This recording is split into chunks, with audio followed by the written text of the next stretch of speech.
Mon fils m'appelle tous les soirs à la même heure et demande « Es-tu seul ?» Si je dis oui, il raccroche.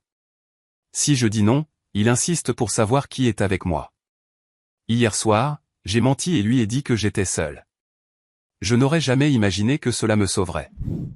N'oubliez pas de vous abonner à la chaîne et de commenter d'où vous regardez. Le téléphone sonna à 22h47 précise, comme tous les soirs depuis 3 mois. J'étais assise dans le fauteuil de mon défunt mari, celui près de la fenêtre, qui donnait sur le verger de pommiers s'étendant derrière notre ferme du Vermont. Les arbres étaient nus maintenant, des doigts squelettiques tendus vers un ciel de novembre. Je tenais les lunettes de lecture de Robert, les tournant et les retournant dans mes mains, me demandant pourquoi je les gardais encore sur la table d'appoint après 2 ans. « Allô, Albert ?» dis-je, sans prendre la peine de vérifier l'identité de l'appelant. La ponctualité de mon fils était presque pathologique. « Maman. » Sa voix était tendue, contrôlée. « Es-tu seul ?» La question, toujours la même question. Je balayais le salon du regard. Le canapé à fleurs délavées que Robert et moi avions acheté il y a 30 ans. L'horloge de grand-père qui avait appartenu à ma mère. La photo de mariage sur la cheminée où nous semblions tous les deux incroyablement jeunes. La maison paraissait énorme dans son vide, chaque pièce résonnant de l'absence de l'homme qui les avait remplis de son rire, de sa présence, de sa vie. « Oui, dis-je. Je suis seul. » La ligne devint silencieuse. Je fixai le téléphone dans ma main, écoutant le silence qui suivit. C'était nouveau. D'habitude, quand je disais oui, Albert se lançait dans un monologue de 15 minutes sur la sécurité, sur la nécessité de garder les portes verrouillées, sur les dangers de l'isolement rural pour une femme de mon âge. Il avait hérité de l'inquiétude de son père, mais pas de sa chaleur. Ce soir, juste le silence et un appel interrompu. Je posai le téléphone, ma main tremblant légèrement. À 63 ans, j'avais appris à faire confiance à mon instinct. Et en ce moment, il hurlait que quelque chose n'allait pas. La maison s'installa autour de moi avec ses craquements et ses gémissements familiers. J'avais vécu ici pendant 40 ans, élevé Albert entre ses murs, enterré mon mari depuis le salon de devant. Je connaissais chaque son, chaque courant d'air, chaque particularité. C'est pourquoi je remarquai immédiatement quand la poignée de la porte de la cuisine tourna. Je l'avais verrouillée. Je la verrouillais toujours après le dîner. Mon souffle se coupa dans ma gorge. Je restai parfaitement immobile dans le fauteuil, partiellement caché de la vue de la cuisine par le large encadrement de la porte. À travers l'interstice, je pouvais voir une ombre bouger à travers la fenêtre du vestibule. Quelqu'un essayait d'entrer. Mon esprit s'emballa. Le téléphone était sur la table d'appoint. Je pouvais appeler le 911, mais le shérif le plus proche était à 20 minutes de route par une bonne nuit. Le pistolet que Robert gardait était enfermé dans le coffre-fort de la chambre, et je n'avais jamais appris la combinaison. Il avait toujours eu l'intention de me la prendre, mais il y avait toujours un lendemain, jusqu'à ce qu'il n'y en ait plus. La poignée cessa de bouger. Le silence s'étira, épais et suffocant. Puis j'entendis des pas s'éloigner sur l'allée de gravier. J'attendis 5 bonnes minutes avant de bouger, mon cœur battant à tout rompre contre mes côtes. Quand je me levai enfin, mes jambes étaient faibles. Je me glissai jusqu'à la fenêtre de la cuisine et regardai à travers le rideau. Rien. Juste l'obscurité et la lointaine lumière de sécurité près de la grange. Mais sur la table de la cuisine, je vis quelque chose qui n'était pas là avant. Une enveloppe blanche, non scellée, posée exactement au centre de la table. Mes mains tremblaient en m'approchant. L'enveloppe était en papier cartonné de qualité, du genre utilisé pour les invitations de mariage ou les annonces officielles. Il n'y avait pas de nom, pas d'adresse, aucune marque d'aucune sorte. J'aurais dû appeler la police. C'est ce qu'une personne censée ferait. Mais quelque chose m'arrêta. Peut-être que c'était les 40 ans d'autonomie que la vie à la ferme exige.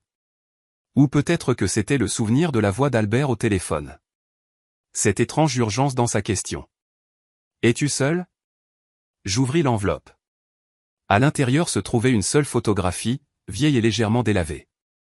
Elle montrait cette maison, ma maison, mais datant d'au moins 30 ans, à en juger par les jeunes pommiers et la grange d'origine qui avait brûlé en 1998. Devant la maison se tenaient 4 personnes. Robert, beau et jeune dans ses vêtements de travail, moi, à peine 30 ans, tenant le bébé Albert, et 2 personnes que je ne reconnaissais pas. Un homme grand aux cheveux noirs et une femme à l'expression sévère. Au dos, Une écriture que je ne connaissais pas disait « Le partenariat ». 1992 Certaines dettes n'expirent jamais. Ma bouche devint sèche. 1992 L'année où nous avions acheté cette ferme. L'année où Robert était rentré un jour avec la compte en espèces, me disant que son oncle était mort et lui avait laissé un héritage. Je ne l'avais jamais remis en question. Nous étions en difficulté, cumulant 3 emplois à nous deux, rêvant d'une terre à nous. L'argent avait semblé être un miracle. Mais Robert avait été fils unique, et ses 2 parents avaient aussi été enfants uniques. Il n'avait pas d'oncle. Je retournai la photographie, étudiant les visages des étrangers. L'homme avait sa main sur l'épaule de Robert d'une manière qui semblait possessive, propriétaire. La femme me regardait avec une expression que je pouvais maintenant reconnaître comme quelque chose proche du mépris. Qui étaient ces gens? Et pourquoi quelqu'un me laissait-il cette photographie maintenant, 2 ans après la mort de Robert? Le téléphone sonna de nouveau. J'ai failli laisser tomber la photographie. Cette fois, ce n'était pas Albert. Le numéro était masqué. Allô? Ma voix sortit plus forte que je ne le sentais. Madame Diane Hartwell? La voix d'un homme, douce et éduquée, avec la plus légère trace d'un accent de Boston. Oui. Mon nom est James Thornton. Je suis avocat. Je m'excuse pour l'heure tardive, mais j'essaie de vous joindre depuis un certain temps. Votre fils a intercepté mes appels. Ma prise sur le téléphone se resserra. De quoi parlez-vous? Je représente la succession de Catherine et William Morse. Ils sont décédés il y a 6 mois dans un accident de voiture dans le Maine. Vous êtes nommée dans leur testament, Madame Hartwell. Nommée de manière assez proéminente, en fait. La pièce vacilla légèrement. Je m'assis lourdement sur la chaise la plus proche. Je ne connais personne de ce nom. Peut-être pas de nom, dit Thornton prudemment. Mais je crois que vous les connaissiez il y a 33 ans, lorsque vous et votre défunt mari avez acquis votre propriété. Je baissai les yeux sur la photographie dans ma main, sur la femme à l'air sévère et l'homme grand avec sa prise possessive sur l'épaule de Robert. Que veulent-ils, chuchotai-je. Ils ne veulent rien, Madame Hartwell. Ils sont morts. Mais ils vous ont laissé quelque chose que votre fils est très désireux de vous empêcher de recevoir. Dites-moi, vous a-t-il appelé tous les soirs en vous demandant si vous étiez seul? Mon sang se glaça. Comment savez-vous ça? Parce qu'il est venu 3 fois à mon bureau pour tenter d'obtenir une procuration sur vos affaires. Il prétend que vous souffrez de déclin cognitif. Que vous n'êtes pas compétente pour gérer vos propres affaires. Il a été très insistant. Les mots me frappèrent comme des coups physiques. Albert, mon fils, essayant de me faire déclarer incompétente. C'est absurde, dis-je. Mais ma voix tremblait. Je suis parfaitement capable. Je sais que vous l'êtes, c'est pourquoi j'avais besoin de vous joindre directement. Madame Hartwell, les Morse vous ont laissé un document, un contrat signé par votre mari en 1992, et une lettre expliquant tout. Mais je dois vous les remettre en personne, et je dois le faire avant que votre fils ne se rende compte que nous avons pris contact. Quel genre de contrat? Le genre qui fait de vous une femme très riche, et le genre qui explique pourquoi quelqu'un pourrait vouloir vous garder isolée et confuse, Madame Hartwell. Êtes-vous vraiment seule dans cette maison? Je pensais à l'enveloppe sur la table. À la personne qui avait essayé la porte. Je ne sais plus, dis-je honnêtement. Écoutez-moi attentivement. Ne parlez de cet appel à personne. Ni à votre fils, ni à personne d'autre. Je pars de Boston maintenant. Je peux être là pour 1h du matin. Pouvez-vous rester éveillé? Pouvez-vous rester en sécurité? Je regardais autour de ma cuisine, la pièce où j'avais préparé 40 ans de petit déjeuner, où j'avais soigné Albert pendant ses maladies d'enfance, où Robert et moi avions planifié notre avenir autour d'innombrables tasses de café. Elle me sembla soudainement un territoire étranger, plein d'ombre et de secrets. Madame Hartwell? La voix de Thornton était urgente. Vous êtes là? Je suis là, dis-je. J'attendrai. Gardez vos portes verrouillées. Si quelqu'un vient à la porte avant que j'arrive, même si c'est votre fils, ne le laissez pas entrer. Comprenez-vous? Oui. Bien. Je vous vois bientôt. Il raccrocha. Je restai assise dans la cuisine un long moment, fixant la photographie. Le partenariat, 1992. Certaines dettes n'expirent jamais. Robert m'avait menti. Albert essayait de me faire déclarer incompétente. Quelqu'un avait essayé d'entrer dans ma maison, et 2 étrangers dont je n'avais jamais entendu parler étaient morts et m'avaient laissé, quoi? De l'argent, une propriété, des secrets? L'horloge de grand-père dans le salon sonna 23 heures. J'avais 2 heures avant l'arrivée de Thornton. 2 heures pour comprendre à quoi j'avais affaire, pour décider si je pouvais lui faire confiance, pour me protéger de ce qui allait arriver. Je me levai et me dirigeai vers le bureau de Robert, la seule pièce de la maison que j'avais à peine touchée depuis sa mort. Son bureau était exactement comme il l'avait laissé, propre, organisé, tout à sa place. Robert avait été méticuleux, presque obsessionnel. Je commençai à ouvrir les tiroirs. Dans le 3e, caché sous une pile de vieux manuels d'équipement agricole, je trouvai une autre enveloppe. Même papier cartonné de qualité, même surface sans marque. À l'intérieur, il y avait une clé, en laiton ancien, du genre qui pourrait ouvrir un coffre-fort, et un mot de l'écriture de Robert. Diane, si tu lis ceci, c'est que je suis parti. Je suis désolé pour tout. La clé ouvre le coffre 247 à la First National de Burlington. Vas-y seul. Ne le dis à personne. Surtout pas à Albert. Il ne comprend pas. Il ne peut pas comprendre. Certains secrets sont destinés à protéger, pas à nuire. Je t'ai aimé. Toujours. R. Mes mains tremblaient en tenant le mot. Robert avait su quelque chose, m'avait laissé un moyen de le découvrir. Le téléphone sonna de nouveau. Albert, pile à l'heure pour sa 2e tentative. Cette fois, quand il demanda « Es-tu seul ?», je pris une décision qui allait tout changer. Non, mentis-je. Le shérif est passé. Il est encore là, il vérifie le périmètre. Il a cru voir quelqu'un dans le verger. Le silence à l'autre bout du fil fut plus long cette fois. Quand Albert parla de nouveau, sa voix était différente. Plus dure, plus froide. C'est bien, maman. C'est très bien. Reste en sécurité ce soir. Je passerai demain matin à la 1re heure. Nous devons parler. Parler de quoi? De l'avenir. De ce qui est le mieux pour toi. Dors bien, maman. Il raccrocha avant que je puisse répondre. Je fixai le téléphone, la clé, la photographie. Demain matin, il l'avait dit comme une menace. Mais ce soir, j'avais 2 heures. 2 heures pour apprendre la vérité.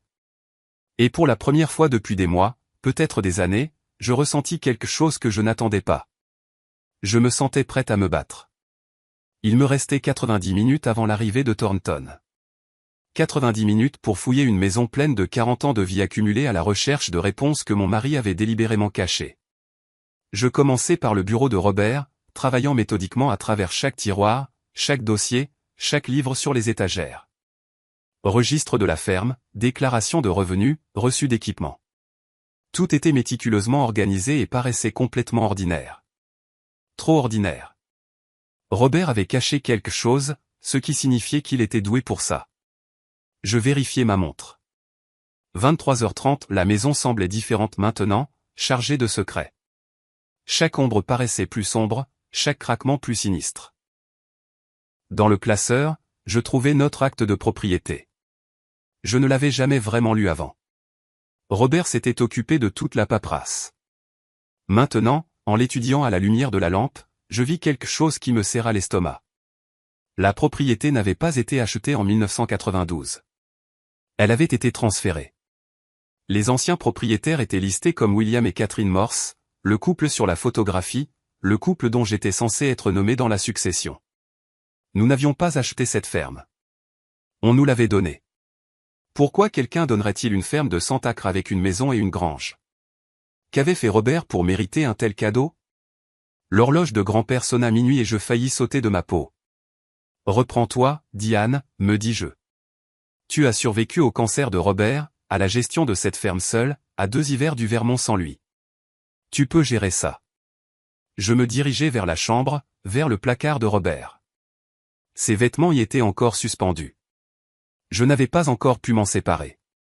Je passai mes mains le long des poches de ses vestes, me sentant ridicule, comme un personnage de film. Mais dans la poche intérieure de son blazer du dimanche, je trouvai quelque chose. Une carte de visite, usée d'avoir été manipulée à plusieurs reprises. Morse et Associés, société d'investissement privé. William Morse, associé principal. Une adresse à Boston, un numéro de téléphone qui avait été déconnecté. J'essayai immédiatement. Partenariat d'investissement privé. Les mots de la photographie résonnaient dans mon esprit. Je m'assis sur le bord du lit, essayant de reconstituer le puzzle. Robert avait travaillé pour William Morse à un certain titre. Ils avaient investi dans quelque chose ensemble. Et d'une manière ou d'une autre, Robert s'était retrouvé avec leur ferme. Des phares balayèrent le mur de la chambre. Je me figeai. Il n'était que minuit 15. Trop tôt pour Thornton. Je m'approchai de la fenêtre et regardai à travers le rideau. Un SUV sombre s'était garé dans mon allée, son moteur tournant encore. Pendant que je regardais, Albert sortit du côté conducteur. Mon fils, ici, maintenant. Il était censé venir demain matin. Il avait dit, demain matin, à moins qu'il n'ait menti. À moins qu'il n'ait jamais eu l'intention d'attendre. Je le regardais se diriger vers la porte d'entrée, ses mouvements déterminés, confiants. Il avait une clé. Bien sûr, il avait une clé. Je lui en avais donné une il y a des années pour les urgences. Ceci se qualifiait comme une urgence, mais pas du genre que j'avais imaginé en lui remettant cette clé. Je l'entendis tourner dans la serrure en bas. J'entendis la porte d'entrée s'ouvrir. « Maman » appela Albert. Sa voix résonna dans la maison. « Maman, je sais que tu es là. Ta voiture est dans l'allée. » Je ne répondis pas. Mon esprit s'emballa. L'avocat avait dit de ne laisser entrer personne, même Albert, surtout Albert. « Maman, j'ai parlé au shérif Daniels. Aucun adjoint n'a été envoyé ici ce soir. Tu m'as menti. C'est pas se déplacer au rez-de-chaussée. » Je pouvais suivre sa progression. Salon, cuisine, salle à manger. Il cherchait méthodiquement, tout comme je l'avais fait. « J'essaie de t'aider, » cria-t-il. « Tu es confuse. L'avocat qui t'a appelé, James Thornton, il n'est pas qui il prétend être. Il essaie de t'escroquer, de profiter de ton chagrin. » Je pressai mon dos contre le mur de la chambre, retenant à peine ma respiration. Il était au bas des escaliers maintenant. « Maman, s'il te plaît. Je m'inquiète pour toi. Ces pensées paranoïaques, le mensonge, ce sont des signes. Papa voudrait que je prenne soin de toi. Ne mêle pas ton père à ça, pensai-je avec une colère soudaine et féroce. N'ose pas l'utiliser comme justification. Les pas d'Albert commencèrent à monter les escaliers. Lourd, délibéré, pas le son d'un fils inquiet, le son de quelqu'un qui avait déjà pris sa décision. Je me déplaçai silencieusement vers la porte de la chambre et tournai le verrou. Il ne le retiendrait pas longtemps s'il voulait vraiment entrer, mais cela pourrait me faire gagner du temps. « Maman. » Sa voix était plus vive maintenant, juste devant la porte. Il essaya la poignée. « Pourquoi est-ce verrouillé? Es-tu là-dedans? » « Je vais bien, Albert. Rentre chez toi. Reviens demain comme tu l'as dit. Ouvre la porte. » Non. Le silence qui suivit fut pire que sa colère n'aurait pu l'être. Quand il parla de nouveau, sa voix avait changé. Plus douce, plus manipulatrice. Je reconnus ce ton de son enfance. Des fois où il avait essayé de me convaincre que la fenêtre cassée ou l'argent manquant n'était pas de sa faute. « Maman, je t'aime. Tu le sais, n'est-ce pas? Tout ce que je fais, c'est parce que je t'aime. Mais tu ne penses pas clairement. La ferme est trop pour toi. L'isolement affecte ton jugement. J'ai parlé à d'excellents établissements de soins. J'ai 63 ans et je peux encore travailler plus que des hommes de la moitié de mon âge. Je n'ai pas besoin d'un établissement. Tu as des délires paranoïaques. Tu as menti sur la présence d'un shérif. Tu refuses d'ouvrir la porte de ta chambre à ton propre fils. Ce ne sont pas les actions de quelqu'un qui s'en sort bien. À travers la porte, j'entendis un autre son. Du papier qui bruisse. C'est intéressant, dit Albert, sa voix prenant une nouvelle tournure. Une clé et un mot de papa. À propos d'un coffre-fort à Burlington. Une pause. Coffre 247.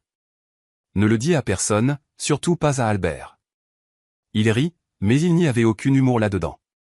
Eh bien, c'est assez clair, n'est-ce pas? Tu as trouvé ça ce soir, maman? C'est de ça qu'il s'agit? Mon cœur se serra. J'avais laissé le mot sur le bureau de Robert quand j'étais passé à la recherche dans la chambre. C'est privé, dis-je. Privé? Maman? Papa est mort depuis 2 ans. Quoi qu'il cachait, il est temps de le mettre en lumière. Pour ton propre bien. Rends-moi ce mot.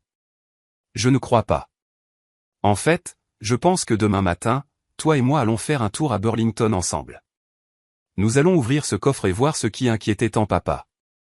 Et ensuite, nous aurons une conversation sérieuse sur ton avenir. Je n'irai nulle part avec toi. Si, dit Albert. Et sa voix était devenue froide et plate. Tu iras. Parce que si tu ne le fais pas, j'irai au tribunal demain après-midi avec 3 médecins qui ont examiné ma documentation sur ton état mental déclinant. Demain soir, j'aurai la tutelle d'urgence et tu n'auras plus le choix sur quoi que ce soit. Les mots me frappèrent comme de l'eau glacée. Il avait planifié ça. Les appels téléphoniques nocturnes, les questions pour savoir si j'étais seul.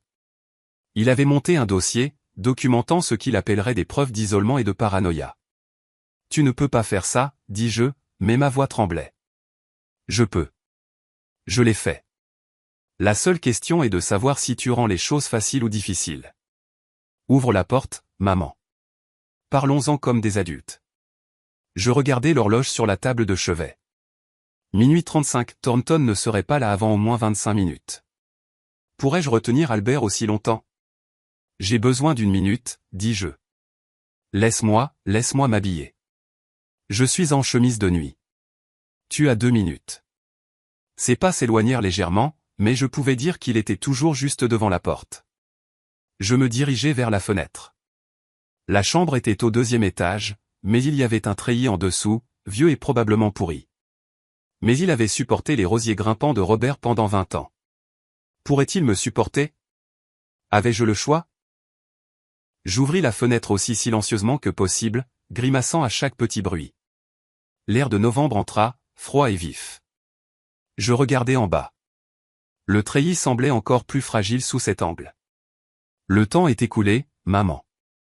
La poignée de la porte cliqueta. Je passai ma jambe par-dessus le rebord de la fenêtre. Maman. La voix d'Albert s'éleva. Qu'est-ce que tu fais? Es-tu? La porte s'ouvrit avec fracas juste au moment où je me laissais glisser sur le treillis. J'entendis Albert jurer, l'entendis se précipiter vers la fenêtre. Maman, arrête. Tu vas te blesser. Mais je descendais déjà, mes mains trouvant des prises par instinct. Mon corps se souvenant comment bouger malgré les années. Le treillis craqua et gémit, mais il tint bon. Mes pieds touchèrent le sol juste au moment où le haut du treillis s'arracha de la maison avec un craquement semblable à un coup de feu. Je trébuchai en arrière, atterrissant lourdement sur la terre froide. Au-dessus de moi, Albert se penchait par la fenêtre. Maman, es-tu folle? Je me remis sur pied, ma hanche douloureuse mais fonctionnelle, et je courus, pas vers l'allée.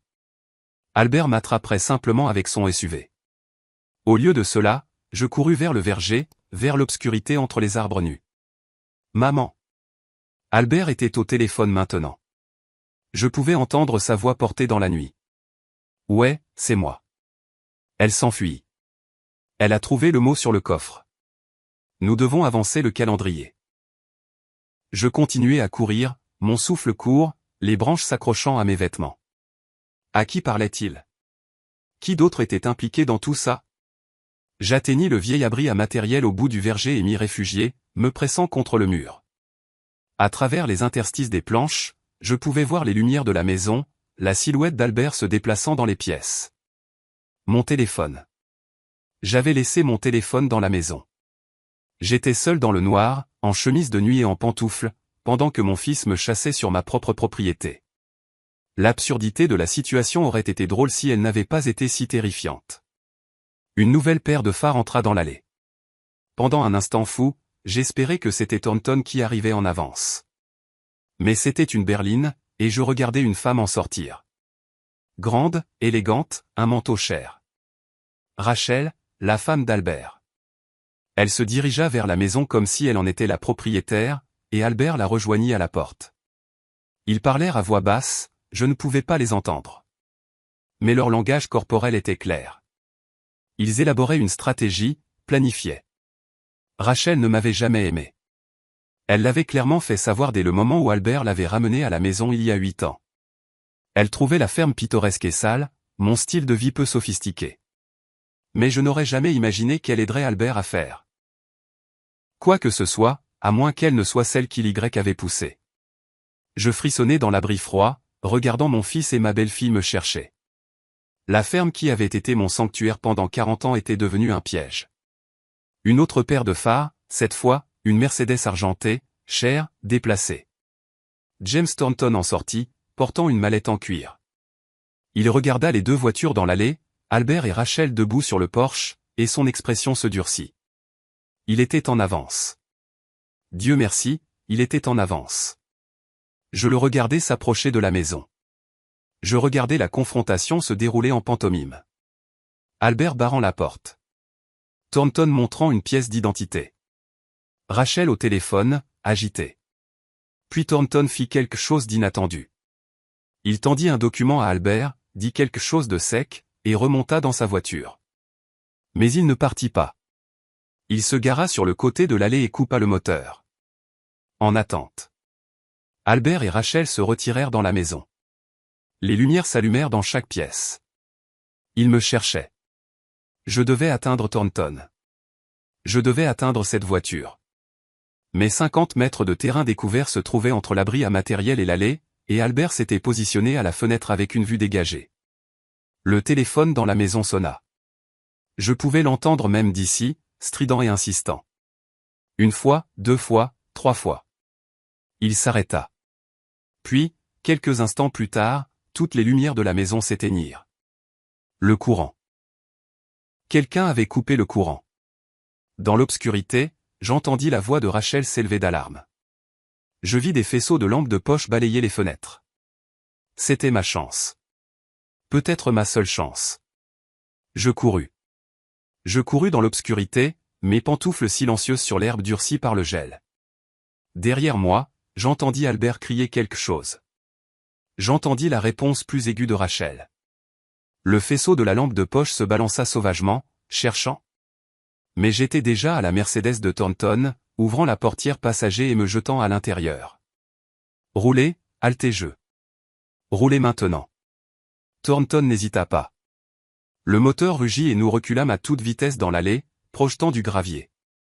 Dans le rétroviseur, je vis Albert courir après nous, son visage tordu de rage sous la lumière dispersée de la lampe de poche de Rachel. Nous atteignîmes la route principale et Thornton accéléra, la ferme disparaissant derrière les arbres nus. Ce n'est qu'à ce moment-là que je réalisai que je tremblais de manière incontrôlable, ma chemise de nuit trempée de sueur froide malgré le froid de novembre. Madame Hartwell, dit calmement Thornton, comme si des femmes âgées en chemise de nuit fuyaient leur maison pour monter dans sa voiture tous les jours. J'ai apporté une couverture. Elle est sur la banquette arrière. Je tendis la main en arrière et la tirai sur mes épaules. La laine était rêche mais chaude. Merci. Je suppose que c'était votre fils et sa femme. Il me cherchait. Il a trouvé le mot que Robert a laissé sur le coffre-fort. Il prévoit de me faire déclarer incompétente demain. Thornton hocha la tête d'un air sombre. Il a appelé mon bureau cet après-midi. Il a menacé de poursuites judiciaires si je vous contactais. Il a dit que vous étiez susceptible à la fraude en raison d'une capacité mentale diminuée. Il me jeta un coup d'œil. Vous venez de sortir par une fenêtre du 2e étage et de distancer 2 personnes de 30 ans plus jeunes. Je dirais que votre capacité est excellente. Malgré tout, je faillis sourire. Où allons-nous? Quelque part en sécurité. Quelque part où nous pouvons parler. Il sortit son téléphone et me le tendit. D'abord, appelez le shérif. Signalez une effraction. Votre fils est entré chez vous sans y être invité et vous vous êtes senti menacé. C'est la vérité, n'est-ce pas? Il a une clé. Je la lui ai donnée. Lui avez-vous donné la permission de l'utiliser ce soir? De vous piéger dans votre chambre? De vous chasser sur votre propriété? Je pris le téléphone. Non. Alors c'est une violation de domicile, au minimum. Passez l'appel. Mes mains tremblaient encore en composant le numéro. Le shérif Daniels répondit à la 3e sonnerie, sa voix pâteuse de sommeil. J'expliquai ce qui s'était passé. Une version soigneusement éditée qui s'en tenait aux faits sans mentionner les avocats, les coffres-forts ou les mystérieux partenariats de 1992. Voulez-vous que j'envoie quelqu'un, demanda Daniels. Non, je suis en sécurité maintenant. Je suis avec un ami. Mais je voulais que ce soit documenté au cas où il y aurait d'autres problèmes. Albert vous cause des ennuis. Je sais que vous avez eu vos différends depuis le décès de Robert. En avions-nous eu? J'avais pensé que tout allait bien. Distant peut-être, mais bien. Combien avais-je manqué? Enveloppé dans mon propre chagrin. Documentez-le, s'il vous plaît, shérif. Je passerai demain pour faire une déclaration officielle. Après avoir raccroché, Thornton conduisit en silence pendant plusieurs minutes. Nous nous dirigions vers Burlington, les lumières des petites villes défilant. Finalement, il se gara sur le parking d'un dîner ouvert 24h24, un de ces endroits chromés et néons qui semblaient figés dans le temps.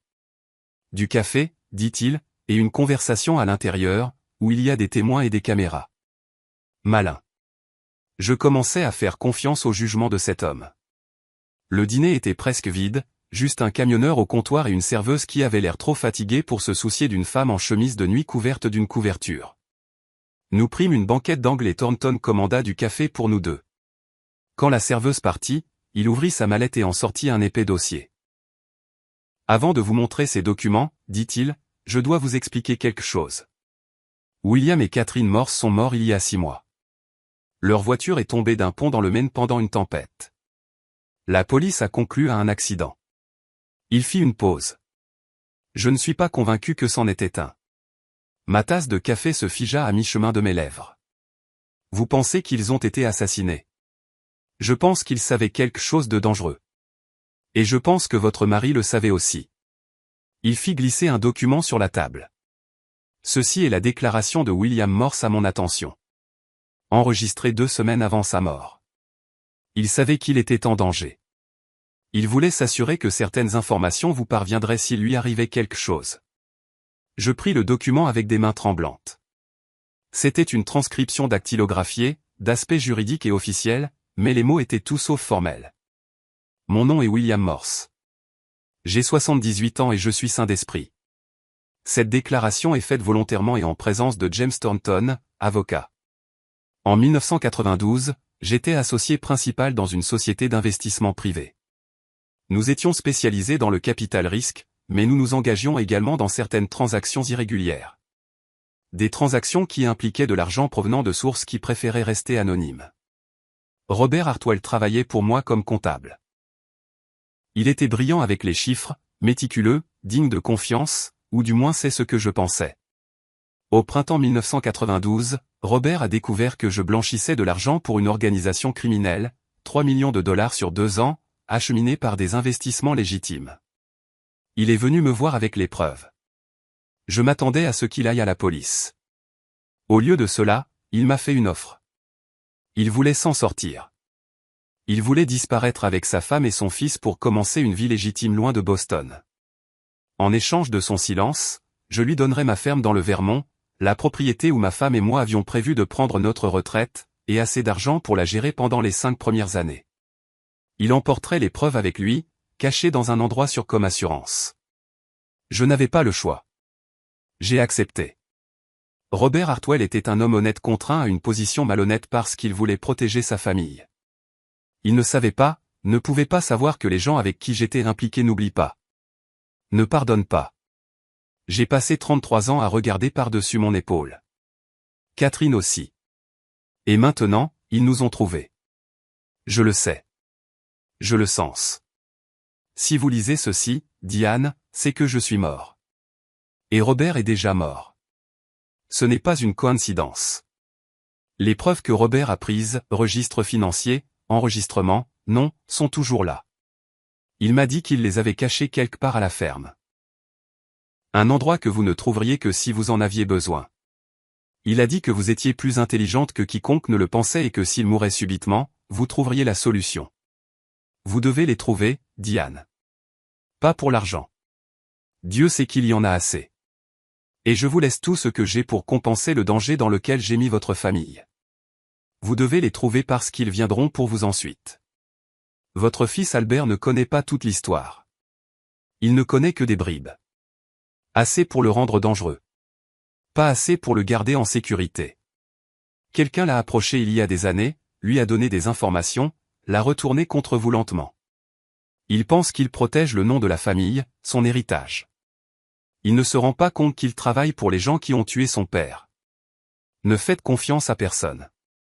Trouvez les preuves et, pour l'amour de Dieu, restez en vie. William Morse. Je lus la déclaration 3 fois, mes mains tremblant si fort que le papier bruissait.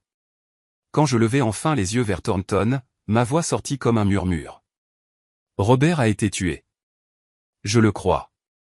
Le diagnostic de cancer était légitime, mais je pense qu'il a été accéléré.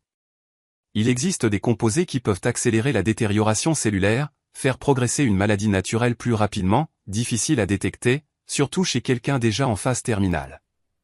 Mais pourquoi après 33 ans? Parce que quelqu'un a commencé à poser des questions. Quelqu'un avec des relations a découvert l'ancienne opération de blanchiment d'argent et a commencé à enquêter. Le nom de William Morse est apparu, et quand il l'a fait, quelqu'un s'est souvenu de Robert Hartwell, le comptable qui a disparu avec des preuves qui pourraient encore les détruire. Je pensais aux derniers mois de Robert, à la détérioration rapide, à la façon dont les médecins avaient été surpris par la vitesse à laquelle le cancer s'était propagé, à la façon dont il avait semblé presque soulagé à la fin, comme s'il s'était attendu à pire. Il savait, dis-je, il savait qu'il l'avait retrouvé. Je pense qu'il s'en doutait. C'est pourquoi il vous a laissé le mot, la clé. Il essayait de vous donner un moyen de vous protéger. Et Albert, le nom avait un goût amer dans ma bouche. Albert travaille pour eux. Patiemment, mais oui. Quelqu'un le manipule, lui donne des informations, probablement depuis des années, lui faisant croire que vous perdez vos capacités mentales, que la ferme devrait être vendue, que vous devez être placé en institution. L'expression de Thornton se durcit. Une fois que vous serez déclaré incompétente et qu'Albert aura la procuration, la ferme pourra être fouillée de fond en comble. Les preuves que Robert a cachées seront trouvées et détruites. Et vous? Il ne termina pas la phrase. Il n'en avait pas besoin. Je serai placé dans un établissement où personne ne croira ce que je dis, finis-je. Où je peux avoir un accident, une chute, une erreur de médication. Oui. Le camionneur au comptoir paya sa note et partit. La serveuse remplit nos cafés sans un mot. La normalité de la situation semblait surréaliste. Qu'y a-t-il dans le coffre-fort, demandai-je. Je ne sais pas, mais je pense que c'est une carte. Des instructions. Le début de la piste vers les vraies preuves. Thornton sortit un autre document. Ceci est le testament de William Morse. Il vous a laissé toute sa succession. 4 millions de dollars, la maison dans le Maine, tout.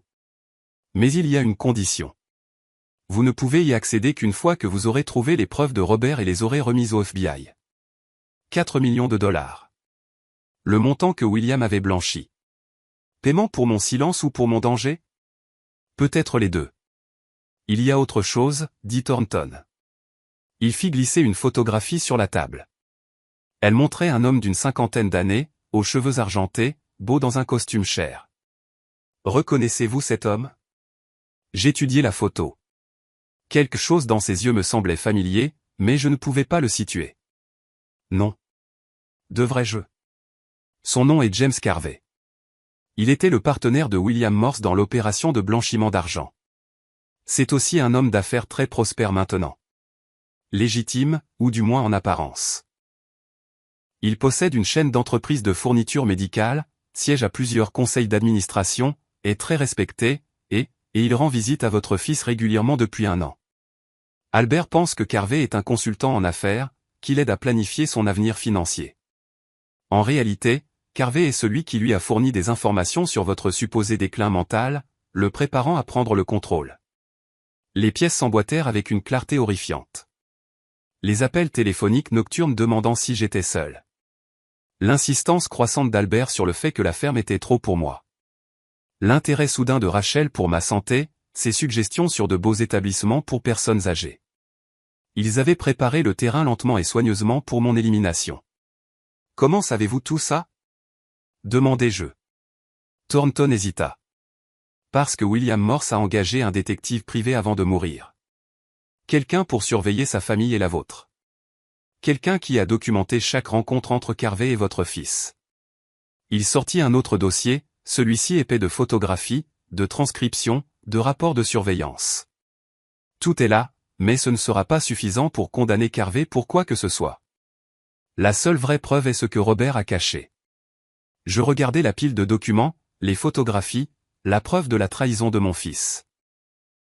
Mon Albert, que j'avais élevé, que j'avais aimé, qui s'était assis au chevet de Robert et avait pleuré à la mort de son père.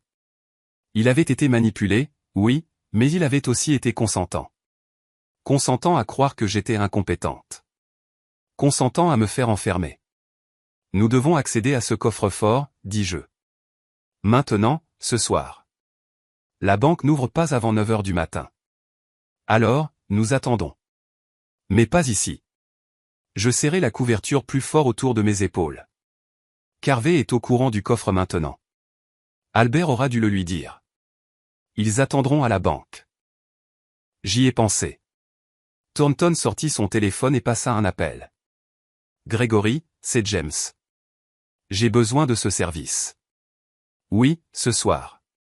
First National Burlington, coffre 247. 20 minutes. Tu me sauves la vie. Il raccrocha et sourit. Gregory Evans est le président de la banque. Nous avons fait nos études de droit ensemble. Il nous attend à la banque dans 20 minutes avec la sécurité. Accès privé, pas d'entrée publique, personne ne saura que nous sommes là jusqu'à ce que nous ayons terminé. Je sentis une vague d'espoir. Pouvons-nous lui faire confiance? Avec ma vie, et maintenant avec la vôtre. Nous laissâmes de l'argent sur la table et retournâmes à la voiture. Alors que Thornton démarrait le moteur, je m'aperçus dans le rétroviseur latéral. Cheveux en désordre, visage pâle, toujours en chemise de nuit sous la couverture. J'avais l'air d'une folle. Peut-être que je l'étais. Peut-être que toute cette histoire était exactement ce que disait Albert. Des délires paranoïaques provoqués par le chagrin et l'isolement. Mais ensuite, je me souvins de la froideur dans la voix de mon fils quand il avait menacé de tutelle. De la façon dont Rachel avait souri en mentionnant les établissements de soins. De la photographie de William et Catherine Morse avec leurs mains sur les épaules de Robert, toutes ces années auparavant. Non, c'était réel. Tout cela. Madame Hartwell, dit Thornton alors que nous traversions les rues calmes en direction de la banque. Quoi que nous trouvions dans ce coffre, quoi que Robert vous ait laissé, êtes-vous prête à aller jusqu'au bout? À vous opposer à votre propre fils si nécessaire? Je pensais à Albert bébé, enfant, adolescent qui avait aidé Robert avec les travaux de la ferme. Je pensais à l'homme qu'il était devenu. L'homme prêt à enfermer sa mère pour obtenir ce qu'il voulait. Il a cessé d'être mon fils au moment où il a décidé que j'étais un obstacle au lieu d'une personne, dis-je. Alors oui, je suis prête. La banque se dressa devant nous, sombre et imposante. Une seule voiture était garée près de l'entrée latérale. Gregory Evans attendait comme promis. Nous étions sur le point d'ouvrir le dernier secret de Robert, et ce que nous trouverions à l'intérieur me sauverait ou me détruirait. Quoi qu'il en soit, il n'y avait pas de retour en arrière possible. Gregory Evans était plus jeune que ce à quoi je m'attendais, peut-être 45 ans, avec des lunettes à monture métallique et le genre d'expression fatiguée qui vient quand on est réveillé à 1 heure du matin. Mais sa poignée de main était ferme et ses yeux étaient vifs alors qu'il m'évaluait. Chemise de nuit, couverture, et tout le reste. James me dit que vous avez des ennuis, dit-il simplement. C'est un euphémisme, répondis-je. Il hocha la tête et déverrouilla l'entrée latérale. La sécurité est là, mais il reste dans la salle de surveillance. Aucune trace de cet accès n'apparaîtra dans les registres normaux. Pour autant que l'on sache, vous n'avez jamais été ici. Nous le suivîmes à travers les couloirs sombres jusqu'à la chambre forte. La banque semblait différente la nuit, plus comme un mausolée qu'un lieu d'affaires. Nos pas résonnaient sur les sols en marbre. Il utilisa 2 clés et un code pour ouvrir la porte de la chambre forte. À l'intérieur, des rangées de coffres-forts tapissaient les murs, chacun contenant les secrets de quelqu'un. Le coffre 247 était dans la rangée du milieu, à hauteur des yeux. J'aurai besoin de votre clé et de votre pièce d'identité, me dit Evans. Je lui tendis la clé en laiton que Robert m'avait laissée. Je n'ai pas ma pièce d'identité. Elle est à la maison. Evans regarda Thornton, qui sortit son téléphone et lui montra quelque chose. probablement les photos du détective privé. Une preuve de mon identité. Evans l'étudia, puis m'étudia, et finalement hocha la tête. C'est suffisant pour ce soir. Mais Madame Hartwell, officiellement, cet accès n'a jamais eu lieu. Compris. Compris. Il inséra les deux clés, la sienne et ma clé en laiton. Et le coffre glissa avec un son métallique doux. Il était plus grand que ce à quoi je m'attendais, peut-être 60 cm de long. Je vous laisse en privé, dit Evans, et il sortit de la chambre forte. Thornton et moi restâmes à regarder le coffre. C'était ça. Le dernier message de Robert pour moi, caché pendant 2 ans, attendant le moment où j'en aurais besoin. Je soulevai le couvercle. À l'intérieur, il y avait 3 objets. Une clé USB, une lettre de l'écriture de Robert, et un petit journal en cuir. Mes mains tremblaient en prenant la lettre. L'enveloppe était simplement adressée, Diane. J'ouvris. Ma très chère Diane, si tu lis ceci, c'est que je suis parti et que tu te trouves en danger. Je suis tellement désolé. Chaque choix que j'ai fait, je l'ai fait pour te protéger, toi et Albert. Mais je vois maintenant que certains choix ne font que retarder l'inévitable. En 1992, j'ai découvert que mon employeur, William Morse, blanchissait de l'argent pour une organisation criminelle dirigée par James Carvey. 3 millions de dollars sur 2 ans. J'avais toutes les preuves, registres financiers, conversations enregistrées, tout ce qu'il fallait pour les envoyer tous les deux en prison pour 20 ans. J'aurais dû aller à la police. C'est ce qu'un homme honnête aurait fait. Mais j'ai pensé à toi, au bébé Albert, à l'appartement exigu et aux 3 emplois que nous avions à nous deux, et à quel point tu avais toujours l'air fatigué. Et j'ai pensé à cette ferme devant laquelle nous étions passés en voiture. Celle dont tu étais tombée amoureuse, avec le verger de pommiers et la vue sur les montagnes. Alors j'ai fait un pacte avec le diable. J'ai échangé mon silence contre cette ferme, pour notre avenir. Morse a accepté parce qu'il n'avait pas le choix. Carvey ne l'a jamais su. Morse a gardé ce secret pour nous protéger tous les deux. Mais Morse m'a prévenu, si jamais Carvey l'apprenait, si jamais quelqu'un découvrait ce que j'avais fait, nous serions tous morts. Pendant 33 ans, j'ai gardé les preuves cachées. La clé USB contient tout. Registres financiers, enregistrements audio, chaîne de mai, assez pour détruire Carvey et tous ceux qui lui sont liés. Le journal contient ma propre documentation. L'histoire de comment j'ai tout découvert. Ma police d'assurance, écrite de ma propre main. J'ai enterré les originaux, Diane. Je les ai enterrés sur notre propriété, là où seul quelqu'un qui connaît vraiment la Terre penserait à regarder. L'USB est une copie, mais ce sera suffisant pour intéresser le FBI. Le journal leur dira où creuser. Mais il y a autre chose que tu dois savoir. Quelque chose qui te fera du mal. Et j'en suis désolé. Plus que tout. Albert connaît des bribes de cette histoire. Pas tout, mais assez pour être dangereux. Il y a 10 ans, il a trouvé de vieux documents dans la grange. Des papiers que je pensais avoir détruits. Il m'a confronté, a exigé de savoir la vérité sur la ferme, sur l'origine de notre argent. Je lui ai raconté une version de la vérité. Je lui ai dit que j'avais travaillé pour des criminels, que je leur avais volé pour acheter la ferme, que si jamais quelqu'un l'apprenait, nous perdrions tout. Je lui ai fait promettre de garder le secret, de protéger la famille. Je pensais le protéger en lui disant. Au lieu de cela, je lui ai donné une arme à utiliser contre nous deux. Parce qu'Albert ne l'a pas vu comme je l'entendais. Il a vu un père qui était un voleur, qui avait tout construit sur des mensonges. Il a vu une ferme qui était une propriété volée, qui pouvait être reprise à tout moment. Et je pense, Dieu m'aide, je pense que ça lui a fait honte. Il a changé après cette conversation, est devenu distant, a épousé Rachel 6 mois plus tard, une femme qui partage ses nouvelles valeurs, respectabilité, légitimité, distance de tout ce qui pourrait entacher le nom de la famille. Si quelqu'un a approché Albert, si quelqu'un l'utilise contre toi, c'est parce qu'il y est vulnérable. Il croit déjà que son héritage est sale. Il n'en faudrait pas beaucoup pour le convaincre que se protéger signifie te trahir. J'aurais aimé ne jamais lui avoir dit. J'aurais aimé aller à la police en 1992 et tenter ma chance avec la loi. Mais je ne peux pas changer le passé. Je ne peux que te donner les outils pour survivre à l'avenir. La clé USB et le journal t'achèteront ta sécurité, mais seulement si tu les utilises correctement. Ne va pas à la police locale. Carvey a des relations partout. Va directement au bureau du FBI à Boston. Demande l'agent Sharon Morrison. Elle est digne de confiance. Morse l'a vérifié lui-même avant de mourir. Les preuves sont enterrées sous le plus grand pommier du verger, celui que nous avons planté la première année.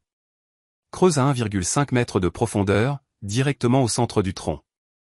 Tu trouveras une boîte en métal. À l'intérieur, il y a tout. Je te laisse avec un choix impossible, Diane. Utilise les preuves et détruis la réputation du père de notre fils. Ou reste silencieuse et risque ta propre vie. Je ne peux pas te dire quoi faire. Je peux seulement te dire que je t'aime, que je t'ai toujours aimé, et que quoi que tu choisisses, je comprendrai. Tu es plus forte que tu ne le penses, plus intelligente que quiconque, y compris moi, ne l'a jamais cru. Tu survivras à ça. Je sais que tu le feras. Pardonne-moi si tu le peux. Pour toujours à toi, Robert. Je lus la lettre 2 fois, les larmes coulant sur mon visage. Thornton se tenait silencieusement à côté de moi, me laissant l'espace pour mon chagrin. Robert avait parlé à Albert, avait planté les graines du doute et de la honte qui avaient grandi pour devenir cette trahison. Mon mari avait voulu protéger notre fils, mais au lieu de cela, il l'avait détruit. Et maintenant, je devais choisir. Me sauver en révélant la vérité, ou protéger la mémoire de Robert en restant silencieuse. Madame Hartwell, dit doucement Thornton. Nous devons partir. Nous ne pouvons pas rester ici toute la nuit. J'acquiesçai et pris la clé USB. Elle était étonnamment légère pour quelque chose qui contenait tant de pouvoir. Le journal était mince, relié en cuir, rempli de l'écriture soignée de Robert, documentant tout. Il y a plus, dis-je. Enterré à la ferme. Les originaux. Nous devons. Mon téléphone vibra. Le téléphone de Thornton techniquement, qu'il m'avait prêté. Un SMS d'un numéro inconnu. Madame Hartwell, nous devons parler. C'est James Carvey. Votre fils m'a donné ce numéro.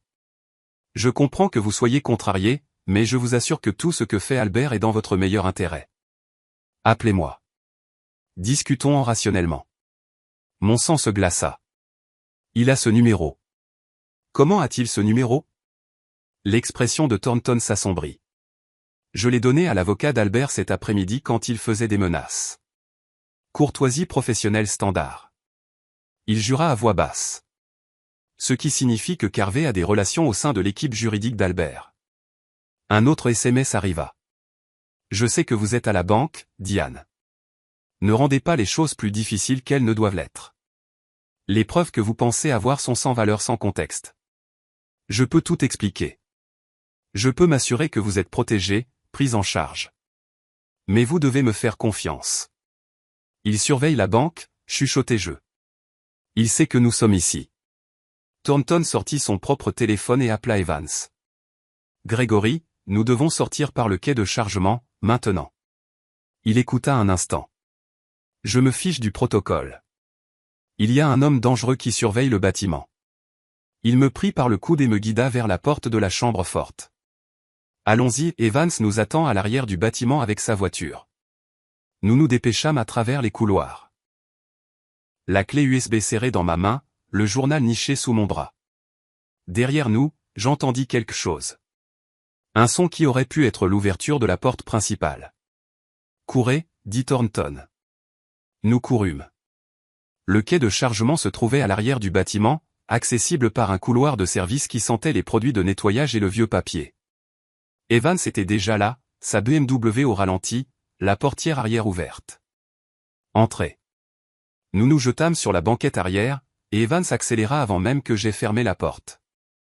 Nous sortîmes du parking et nous engageâmes dans les rues sombres de Burlington. Qui vous suit? Demanda Evans, les jointures blanches sur le volant. Quelqu'un de dangereux, dit Thornton. Quelqu'un qui a déjà tué au moins 3 personnes. Dans le rétroviseur, je vis des phares s'engager dans la rue derrière nous. Un SUV sombre, se déplaçant rapidement. C'est la voiture d'Albert, dis-je. C'est mon fils. Mais alors que le SUV se rapprochait, je vis qu'il y avait 2 personnes à l'avant. Albert conduisait, et sur le siège passager se trouvait un homme aux cheveux argentés dans un costume cher. James Carvey, l'homme qui tirait les ficelles de mon fils depuis un an, l'homme qui avait blanchi des millions et tué pour garder ses secrets. Et il était juste derrière nous. Accrochez-vous, dit Evans, et il tourna brusquement dans une rue latérale. Le SUV suivit. Evans conduisait comme s'il l'avait déjà fait. Rapide mais contrôlé, prenant des virages qui forçaient le SUV plus lourd à ralentir. Mais Albert connaissait ces rues aussi bien qu'Evans. Mieux peut-être. Il avait grandi ici. Il nous rattrape, dit Thornton. Mon téléphone vibra de nouveau. Un autre SMS de Carvey. Diane, tu fais une erreur. Arrête-toi. Parlons. Je ne veux pas que quelqu'un soit blessé. Puis un autre SMS. Celui-ci avec une pièce jointe. Une photo. C'était Rachel, debout dans ma cuisine, tenant quelque chose. Il me fallut un moment pour le reconnaître. La photographie du début de toute cette histoire, celle montrant Robert et les morses en 1992. Et Rachel tenait un briquet au coin de la photo. Non, chuchotai-je. Un autre SMS. Votre belle-fille est chez vous en ce moment, Diane. Elle nettoie, s'assure qu'il n'y a aucune preuve de tout ça. Photographie, documents, objets personnels, tout part en fumée. À moins que vous ne vous arrêtiez et me parliez, tout de suite. Il brûle ma maison, dis-je, la voix brisée. Il brûle tout. Thornton attrapa le téléphone et lut les SMS. Son visage devint pâle. C'est un crime. Incendie criminel, destruction de preuves. Il s'en fiche, criai-je. Vous ne comprenez pas? Il a déjà tué des gens. Il ne va pas s'arrêter parce que c'est illégal. Evans prit un autre virage serré. Nous nous dirigions maintenant vers l'autoroute. Vers la fuite. Mais une fuite vers où? Carvey avait déjà prouvé qu'il pouvait nous trouver, nous suivre, détruire tout ce que nous laissions derrière nous. Nous devons aller au FBI, dit Thornton. Tout de suite. C'est le seul moyen pour que vous soyez en sécurité. Boston est à 2 heures de route, dis-je. La ferme sera en cendres d'ici là. Tout ce que Robert a laissé. Tout ce qui prouve ce qui s'est réellement passé, parti. Vous avez la clé USB. Vous avez le journal. Des copies. Robert a dit que ce sont des copies. Les originaux sont enterrés sous le pommier. Et si Rachel brûle la maison, ils raseront la propriété avant que je puisse y retourner. Ils trouveront les preuves et les détruiront, et tout ce que j'aurai, c'est une clé USB que n'importe quel avocat pourra prétendre avoir été fabriquée. Un autre SMS. Dernière chance, Diane. Arrêtez-vous. Sauvez votre maison. Sauvez votre fils de commettre la pire erreur de sa vie. Vous avez 30 secondes. Je regardais le journal sur mes genoux. La clé USB, le visage effrayé de Thornton. Je pensais à Rachel mettant le feu à mes souvenirs, à 40 ans de ma vie. Je pensais à Albert, mon fils, conduisant derrière nous avec un meurtrier à ses côtés. Et je pensais à la lettre de Robert. Tu es plus forte que tu ne le penses, plus intelligente que quiconque ne l'a jamais cru. J'avais des copies des preuves. J'avais Thornton comme témoin. J'avais la déclaration de William Morse et la documentation de son enquêteur. Mais surtout, j'avais vécu dans cette ferme pendant 40 ans. Je connaissais chaque centimètre, chaque cachette, chaque coin secret, chaque entrée et sortie. Il pouvait brûler la maison, mais il devait d'abord trouver les preuves. Et j'étais la seule à savoir exactement où creuser. Monsieur Evans, dis-je, ma voix maintenant ferme. Faites demi-tour. Nous retournons à la ferme. Diane, c'est de la folie, protesta Thornton. Carvey est juste derrière nous. Il attend exactement ça. Je sais. Mais il a fait une erreur. Je regardais l'avocat, son expression confuse. Il pense que je suis une vieille femme effrayée qui fera n'importe quoi pour sauver sa maison. Il ne sait pas à qui il a affaire. Et à qui a-t-il affaire? Je souris, et ce n'était pas un sourire aimable. À une femme qui gère seule une ferme de 100 acres depuis 2 ans. Qui sait conduire un tracteur, faire naître un veau et réparer une clôture dans le noir. Qui a survécu à 40 hivers du Vermont, a enterré un mari et a reconstruit sa vie à partir de rien. Je serrai le journal plus fort. Il pense que l'âge me rend faible. Il est sur le point d'apprendre le contraire. Evans croisa mon regard dans le rétroviseur. Vous êtes sérieuse? Complètement. Ramenez-moi à la maison, monsieur Evans. Il est temps d'en finir. Derrière nous, le SUV d'Albert se rapprochait. Devant nous, la route se séparait, une voie vers Boston et la sécurité, l'autre vers ma ferme et une confrontation finale. Les mains d'Evans se resserrèrent sur le volant. C'est votre enterrement, madame. Il se dirigea vers la ferme, et je commençai à planifier. Nous sommes arrivés à la ferme à 2h47 du matin. La maison était toujours debout, mais de la fumée s'échappait d'une des fenêtres de l'étage, ma chambre, réalisai-je avec un sentiment de nausée. Rachel était méthodique, brûlant pièce par pièce, se donnant le temps de chercher quoi que ce soit d'incriminant avant de tout détruire. Evans gara sa BMW derrière la grange, hors de vue de la maison. Le SUV d'Albert arriva dans l'allée 30 secondes plus tard. À travers les interstices des planches de la grange, je regardai mon fils et James Carvey sortir. Je les vis discuter à voix basse, leurs visages illuminés par la lueur de la chambre en feu. Ils vont fouiller le verger, dis-je. Rachel est à l'intérieur en train de brûler les preuves, mais Carvey ne s'arrêtera pas tant qu'il n'aura pas les originaux. Alors nous devons y arriver en premier, dit Thornton. Où exactement? Le plus grand pommier, au centre du verger. Mais nous ne pouvons pas simplement y aller à pied. Ils nous verront immédiatement. Je regardai autour de la grange, le vieil équipement, les outils, les débris accumulés de 40 ans de vie à la ferme. Mon esprit travailla rapidement, assemblant un plan à partir du désespoir et d'une connaissance intime de ma propre propriété. Madame Hartwell, dit nerveusement Evans. Peut-être devrions-nous appeler la police maintenant. La maison est en feu. C'est suffisant. Le temps qu'ils arrivent, Rachel sera partie et Carvey prétendra qu'il essayait d'aider Albert à vérifier l'état de sa mère confuse qui a laissé la cuisinière allumée. Je secouai la tête. Non, nous avons besoin des preuves d'abord. Ensuite, nous appellerons le FBI, comme l'a dit Robert. Je m'enfonçai plus profondément dans la grange, jusqu'au vieux tracteur que Robert avait utilisé avant de le remplacer il y a 5 ans. Il fonctionnait encore. Je l'avais entretenu par sentimentalisme. À côté se trouvait l'ancien épandeur de fumier et un tas d'équipements que nous avions utilisés pour le processus de certification biologique. Voici ce que nous allons faire, dis-je. 10 minutes plus tard, je conduisais le tracteur vers le verger, ses phares éteints, me déplaçant assez lentement pour que le bruit du moteur se fonde dans les bruits de la nuit. Thornton était assis à côté de moi, tenant une pelle. Evans était resté derrière pour appeler le 911, signalant l'incendie, pas le reste. Pas encore. De la maison, j'entendis la voix de Rachel crier « Ils sont là !»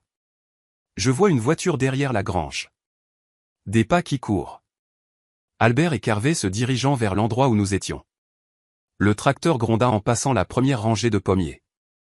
Je connaissais ce verger comme mes propres mains. Chaque arbre, chaque légère élévation du terrain, chaque ligne d'irrigation. Même dans le noir, je pouvais le naviguer parfaitement. Le plus grand arbre était exactement au centre, un vieux géant noueux que Robert et moi avions planté notre premier printemps ici.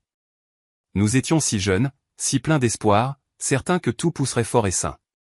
Certaines choses l'avaient fait. D'autres avaient pourri de l'intérieur. J'arrêtai le tracteur et descendis, ma hanche protestant après la chute précédente du treillis. Thornton creusait déjà, ses mains d'avocat de la ville maladroite avec la pelle, mais déterminées. Derrière nous, j'entendis le moteur du SUV rugir. Des phares balayèrent le verger. Ils savent où nous sommes, halta Thornton. Continue de creuser. Nous sommes proches. Je saisis une deuxième pelle du tracteur et le rejoignis, enfonçant la lame dans la terre froide. 1,5 mètre de profondeur, avait dit Robert. 1,5 mètre semblait incroyablement loin quand chaque seconde comptait. Le SUV traversa le bord du verger, déchirant les sentiers d'herbe soigneusement entretenus. Il dérapa jusqu'à s'arrêter à 20 mètres de là, et Albert en sauta. « Maman, arrête !» Je continuai à creuser. 60 centimètres de profondeur maintenant. La terre était plus dure ici, tassée par des années de sédimentation. Albert courut vers nous, et je vis son visage dans la lumière réfléchie du tableau de bord du tracteur, angoissé, confus, pris entre des loyautés concurrentes. « Maman, s'il te plaît. Tu ne comprends pas ce que tu fais. » Je comprends parfaitement, dis-je, sans m'arrêter.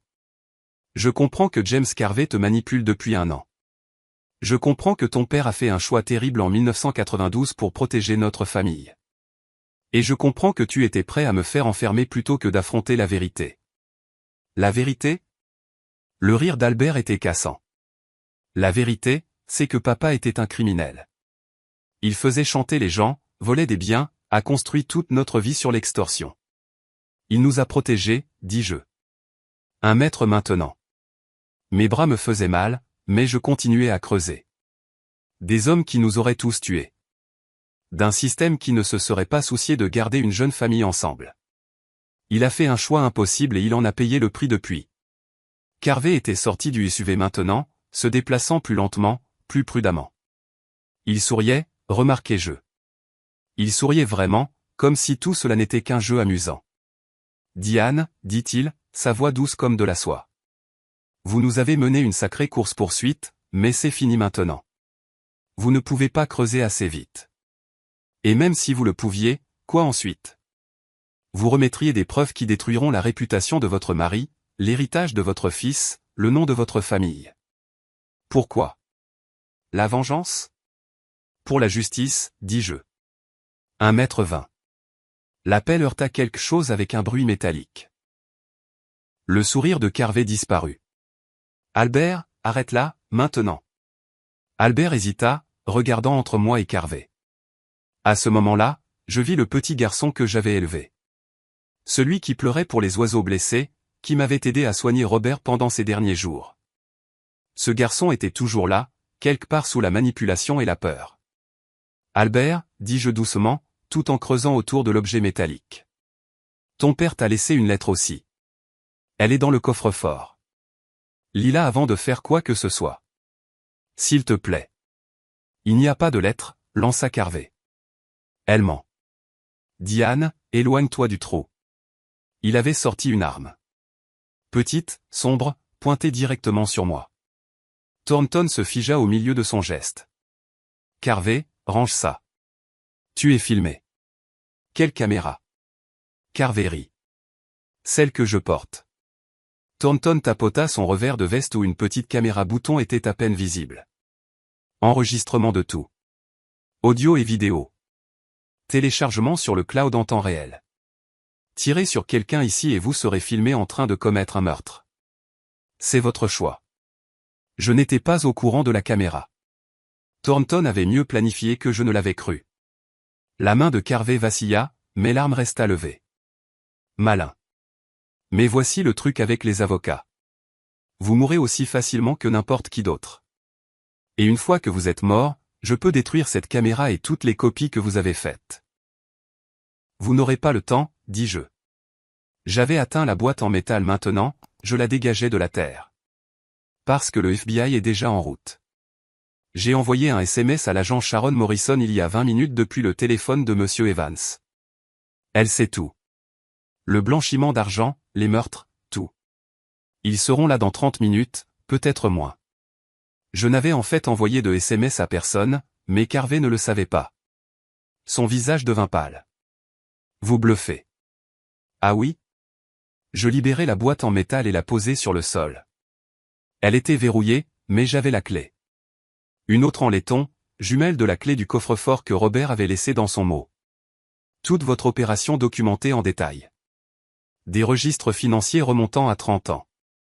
Des enregistrements audio de vos conversations avec William Morse. Tout ce que Robert a recueilli avant de conclure son accord.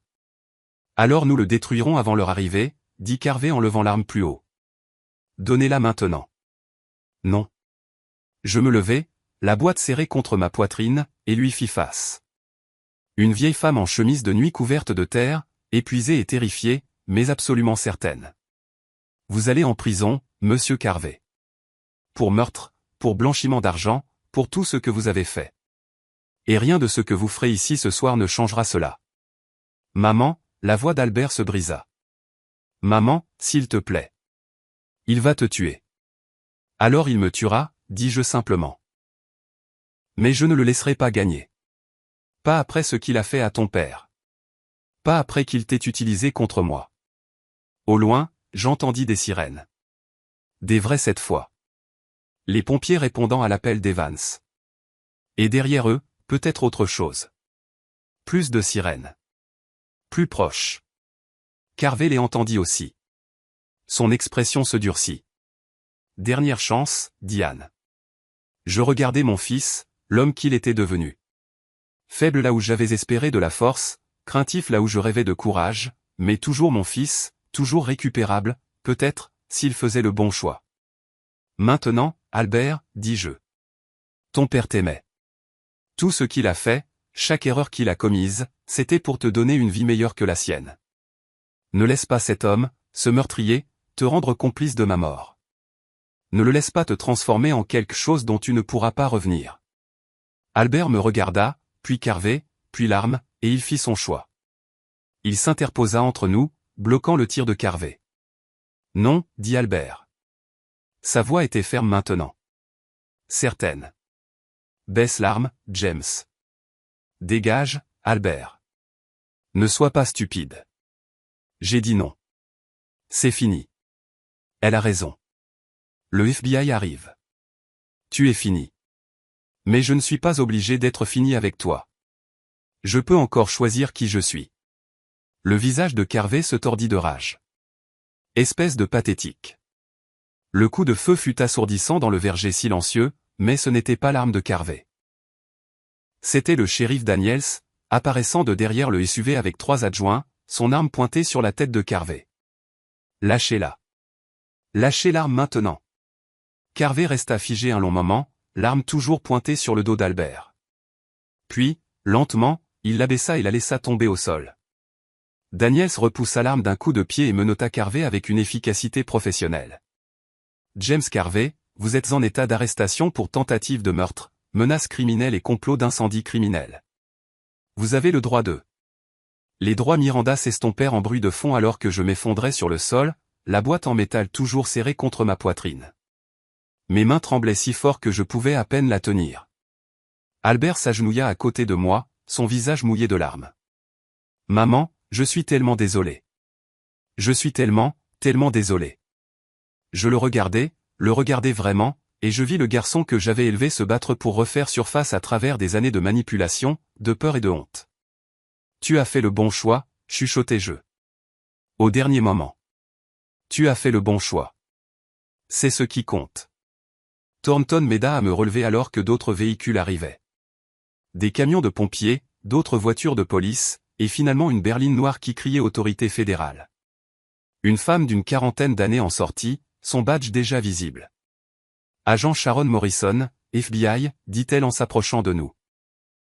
J'ai reçu un appel très intéressant il y a environ 1 heure d'un avocat nommé Gregory Evans. Il a dit que Diane Hartwell pourrait avoir besoin d'une assistance fédérale. Elle regarda la boîte en métal dans mes bras. Je suppose que ce sont les preuves. Je la lui tendis, sentant le poids de 33 ans se soulever de mes épaules. Tout ce dont vous avez besoin. Registre financier, enregistrement audio, documentation d'une opération de blanchiment d'argent, et 3 meurtres. William et Catherine Morse, et mon mari, Robert Hartwell. Morrison prit la boîte avec précaution, avec révérence. Nous enquêtons sur l'organisation de Carver depuis 2 ans. C'est peut-être exactement ce dont nous avons besoin pour faire tomber tout le réseau. Elle regarda Carver, maintenant assis à l'arrière d'une voiture de patrouille. Bien joué, Madame Hartwell. Rachel fut sortie de la maison menottée, son manteau cher couvert de cendres. Elle ne croisa pas mon regard. Les pompiers arrosaient ma chambre, bien que les dégâts fussent importants, mais la maison survivrait, pourrait être réparée. Contrairement à certaines choses. Je retournai vers l'endroit où Albert se tenait seul, regardant tout avec une expression de choc. Il y a une lettre, lui dis-je. Dans le coffre-fort à Burlington. Ton père l'a écrite il y a 10 ans, après t'avoir parlé de l'argent. Lis-la. Elle explique tout. Les choix qu'il a faits, les raisons, ce qu'il voulait pour toi. Je ne le mérite pas. Lis-la quand même. Et ensuite, décide qui tu veux être. Mais Albert? Je le regardais fixement. Si tu choisis d'être l'homme que James Carver a essayé de faire de toi, si tu choisis la cupidité et la manipulation plutôt que la vérité et la famille, ne reviens pas dans cette ferme. Je reconstruirai sans toi. Et si je choisis mieux? J'y pensais. Oh pardon, à la famille et aux secondes chances. À la façon dont Robert avait fait des choix terribles en essayant de protéger les gens qu'il aimait et comment ces choix s'étaient répercutés à travers les décennies. Alors nous parlerons, dis-je finalement. Nous parlerons de la suite. Mais la confiance, elle est partie, Albert. Tu devras la regagner, si tu le peux. Il hocha la tête, les larmes coulant sur son visage. Je comprends. L'agent Morrison s'approcha de nouveau. Madame Hartwell, j'aurai besoin que vous veniez à Boston demain pour faire une déclaration officielle. Pouvez-vous le faire? Oui. Bien. Et Madame Hartwell. William Morse avait raison à votre sujet. Vous êtes plus intelligente que quiconque ne l'a cru. Alors que les agents fédéraux travaillaient sur les lieux, que les camions de pompiers finissaient leur travail, que mon fils se tenait seul avec ses choix, je retournai vers le plus grand pommier. Le trou que nous avions creusé béait comme une blessure dans la terre. Robert et moi avions planté cet arbre avec tant d'espoir. Nous l'avions arrosé pendant les sécheresses, l'avions taillé pendant les hivers, avions récolté ses fruits chaque automne. Nous avions construit notre vie autour de lui, littéralement et métaphoriquement. Et pendant tout ce temps, sous ses racines, la preuve de notre compromis avait attendu. Je m'agenouillai et touchai la terre, pensant à l'homme que j'avais épousé, au choix qu'il avait fait, au prix que nous avions tous payé. Je l'ai trouvé, Robert, chuchotai-je à la nuit froide de novembre. Je l'ai trouvé, et j'ai fini ce que tu as commencé. Repose en paix maintenant. Le vent bruissait dans les branches nues au-dessus de moi, emportant l'odeur de la fumée et la promesse de l'aube. C'était fini. Presque 3 mois plus tard, je me tenais dans la chambre reconstruite, passant la main sur la peinture fraîche. La pièce sentait l'après et le bois neuf, des odeurs de renouveau, pas de cendres. Par la fenêtre, je pouvais voir le verger, les arbres commençant à peine à montrer les premiers signes de bourgeons printaniers. Le plus grand pommier se tenait au centre, marqué maintenant par rien de plus qu'un cercle de terre fraîche où nous avions comblé le trou. Les preuves qu'il avait protégées étaient sous la garde des fédéraux, utilisées pour démanteler ce que l'agent Morrison appelait l'une des opérations de blanchiment d'argent les plus sophistiquées du Nord-Est. James Carvey était en prison en attente de son procès pour 17 chefs d'accusation, dont 3 meurtres. Le cancer accéléré qui avait tué Robert. Morrison avait trouvé le spécialiste que Carvey avait engagé, un médecin qui avait depuis fui au Brésil mais avait laissé derrière lui suffisamment de documentation pour prouver ce qu'ils avaient fait. L'accident de voiture de William et Catherine Morse avait fait l'objet d'une nouvelle enquête, révélant une manipulation des freins que l'enquête initiale avait manqué. Rachel avait accepté un accord de plaidoyer, acceptant de témoigner contre Carvey en échange d'une peine réduite. Elle sortirait dans 5 ans, peut-être moins, avec une bonne conduite. Elle ne m'avait jamais contacté, ne s'était jamais excusée. Je ne m'attendais pas à ce qu'elle le fasse. La sonnette retentit, me tirant de mes pensées. Je descendis lentement les escaliers.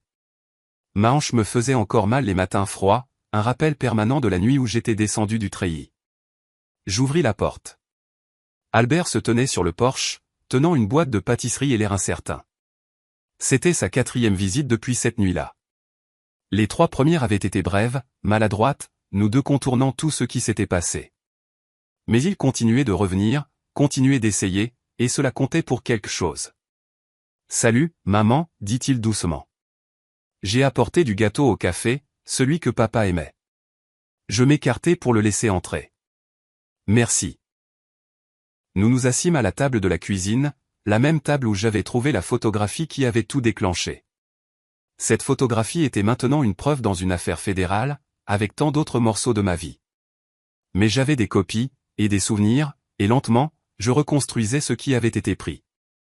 J'ai lu la lettre de papa, dit Albert après un long silence. Celle du coffre-fort. Je l'ai lue probablement 50 fois maintenant. J'attendis. La 2e lettre de Robert avait été adressée à Albert, expliquant tout. Pas seulement les faits, mais les émotions derrière, la peur, le désespoir, l'amour qui avait motivé chaque choix.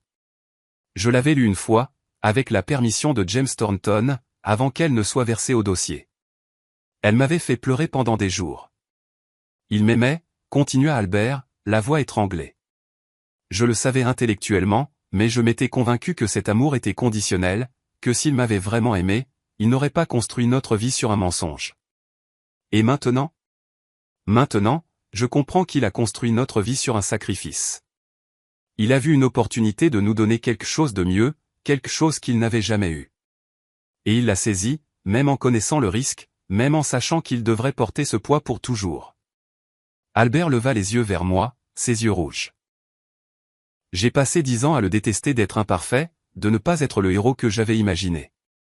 Et puis j'ai laissé cette haine faire de moi quelqu'un d'encore pire. Je tendis la main sur la table et couvris la sienne de la mienne. Tu as fait le bon choix quand ça comptait le plus. Tu t'es interposé entre moi et une arme chargée. Ce n'est pas rien, Albert. Ça aurait dû être plus tôt. J'aurais dû voir ce que Carver faisait. J'aurais dû remettre en question. Sa voix se brisa. J'ai failli te faire tuer, maman. J'ai failli devenir complice de meurtre parce que j'étais tellement obsédé par la protection de ma propre image, de ma propre réputation. Mais tu ne l'as pas fait. Tu t'es arrêté. Tu as fait un choix. Au dernier moment possible. Après des mois à travailler contre toi, à essayer de te faire déclarer incompétente, à croire chaque mensonge que Carver me servait.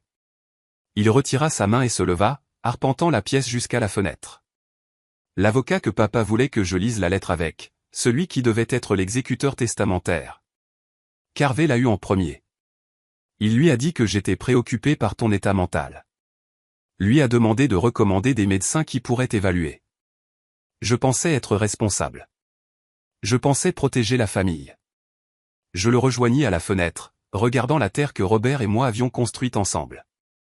Carver était doué pour la manipulation. Il avait de la pratique. Il savait exactement sur quel bouton appuyer, quelle peur exploiter. Tu n'es pas la première personne qui l'a trompé, et tu n'aurais pas été la dernière. Ça n'excuse pas ça. Non, acquiesçai-je. Ça ne l'excuse pas. Mais le comprendre est la première étape pour s'assurer que ça ne se reproduise plus. Albert resta silencieux un long moment. Puis, j'ai vu Rachel hier, à la prison du comté. Elle m'a demandé d'écrire une lettre au juge pour demander la clémence. Vas-tu le faire? Je lui ai dit non. Il se tourna pour me faire face. Je lui ai dit que ce qu'elle avait fait, aider Carver à brûler ta maison, détruire des preuves, te piéger, c'était impardonnable. Que même si nous avions tous les deux eu tort sur les choix de papa, ce qu'elle avait choisi de faire était tout autre chose, quelque chose de criminel. Comment l'a-t-elle pris? Elle a dit que je te choisissais elle, que je le regretterais. Il rit amèrement. Elle ne comprend toujours pas. Elle pense toujours que c'est une question de camp, de loyauté, de qui gagne. Elle ne comprend pas que c'est une question de bien et de mal. Je pensais à Rachel, à la façon dont elle avait souri en suggérant des établissements de soins, à la façon dont elle avait tenu ce briquet sur la photographie. Certaines personnes pouvaient être sauvées de leurs pires impulsions. D'autres non. Les papiers du divorce sont arrivés la semaine dernière, continua Albert. C'est définitif. Elle n'obtient rien de moi, et je n'obtiens rien d'elle. Une rupture nette. Je suis désolé. Je ne le suis pas. Plus maintenant. Il me regarda avec quelque chose de la détermination de son père. Maman, je sais que tu as dit que nous pourrions parler de la suite, mais je dois d'abord dire quelque chose. Je ne demande pas le pardon. Je ne le mérite pas. Ce que j'ai fait, ce que j'ai essayé de te faire, c'est quelque chose avec lequel je devrais vivre pour toujours. Albert, s'il te plaît. Laisse-moi finir. Il prit une profonde inspiration. Mais je veux essayer d'être meilleur, d'être l'homme que papa espérait que je sois, l'homme que tu m'as élevé pour être avant que je ne perde mon chemin. Et je sais que ça commence par des actions, pas des mots. Alors je demande, puis-je aider à la ferme? Pas en tant que propriétaire, pas en tant que quelqu'un y ayant un droit, juste comme quelqu'un qui veut travailler, apprendre, reconstruire ce que j'ai aidé à endommager. J'étudiais mon fils, le gris apparaissant maintenant à ses tempes, les rides autour de ses yeux qui s'étaient creusés au cours de ces 3 derniers mois. Il avait l'air plus âgé, plus las, mais aussi en quelque sorte plus solide, plus réel. La plantation de printemps commence dans 2 semaines, dis-je lentement. Le verger a besoin d'être taillé. La clôture nord a besoin d'être réparée. Il y a un nouveau système d'irrigation en cours d'installation pour lequel j'aurai besoin d'aide. L'espoir vacilla dans ses yeux. Je pourrais faire ça. Je pourrais faire tout ça. C'est un travail difficile. De longues journées. Tes mains auront des ampoules et ton dos te fera mal et tu rentreras épuisé tous les soirs. Je sais. Et à la fin, je pourrais encore ne pas te faire confiance. Je pourrais encore décider que cette ferme est la mienne seule. Que tu as perdu ton droit à toute partie de celle-ci quand tu as essayé de me la prendre. Je comprends. Je regardais de nouveau le verger, la terre qui avait coûté à Robert son intégrité, sa tranquillité d'esprit, et finalement sa vie. La terre pour laquelle je m'étais battu, pour laquelle j'avais failli mourir. Ce n'était que de la terre, des arbres et du sol et du travail acharné. Mais c'était aussi un héritage, une famille, la manifestation physique de chaque choix que nous avions fait, bon et mauvais. Sois ici à 6 heures du matin, dis-je. Apporte des gants de travail et porte des vêtements que tu ne crains pas de ruiner. Le visage d'Albert se transforma. Merci, maman. Merci. Ne me remercie pas encore. Nous verrons si tu tiens une semaine. Mais je souriais en le disant, et lui aussi. Après le départ d'Albert, je suis sorti seul dans le verger. C'est ce que je faisais la plupart des soirs maintenant, un rituel de souvenir et de renouveau. Je touchais l'écorce des arbres que Robert et moi avions plantés ensemble, notais ceux qui avaient besoin d'attention, planifier la saison à venir. Au plus grand arbre, je m'arrêtais.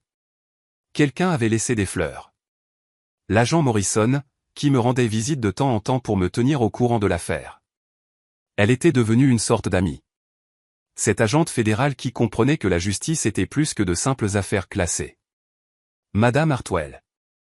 Je me retournai pour trouver James Thornton remontant le chemin, mallette à la main. Il rendait visite aussi, généralement avec des documents à signer ou des nouvelles de la succession de William Morse. Les 4 millions de dollars étaient à moi maintenant, légalement et entièrement. J'en avais mis la plupart de côté, ne sachant que faire d'un argent qui portait un tel poids. James, dis-je chaleureusement.